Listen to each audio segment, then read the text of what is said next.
భవిష్యత్ కోసం నిరీక్షణ. మీ జీవితంలో ప్రాక్టికల్ గా ఆలోచించు, ఇది జరుగుతుందంటావా అనే వ్యక్తులు మీ చుట్టూ ఉన్నప్పుడు మనం మన ఆర్థిక పరిస్థితుల వైపు చూస్తాం. బయట ఉద్యోగ అవకాశాలు ఎంత దుర్భరంగా ఉన్నాయో, స్టాక్ మార్కెట్ పడిపోతుందని నిరంతరం ఆలోచిస్తూ ఉంటారు. జాన్ వాకర్ కార్నెల్ యూనివర్సిటీకి దరఖాస్తు చేసుకుంటే తన హై స్కూల్ టీచర్ వద్దన్నారు. ఆవిడ చెప్పి దాన్ని దరఖాస్తు చేయలేదు. కొన్ని రోజుల తర్వాత ఇంకొక మాజీ ఉపాధ్యాయుడు వచ్చి సీట్ వస్తే ఎల్లు, అయినా నువ్వేం చేయగలవు అన్నారు. ఆయన మాటలకు వచ్చి తేడా కనిపించాయి. దరఖాస్తు చేసుకున్నాడు, సెలెక్ట్ అయిపోయాడు కూడా. ప్రజలు ఇతరులతో నేను నమ్ముతున్నాను అని చెప్పలేరు. మీ ఆలోచన అనుసరించండి, మీ లక్ష్యాన్ని వెంబడించండి. మీకు కోరిక ఉంటే దాన్ని సాధించే శక్తి కూడా మీకుంది. కష్టపడి పనిచేస్తూ ఉండండి, ఒకరోజు అన్ని మెరుగవుతూ ఉంటాయి.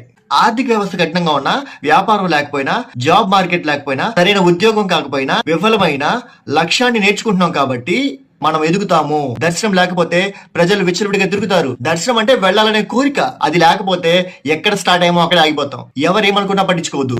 దేవుడు మనకు మంచి భవిష్యత్తు ఇచ్చాడు. ఆయన వైపు చూస్తే ముందుకెళ్లే శక్తి కూడా ఆయన ఇస్తాడు. హ్యాపీ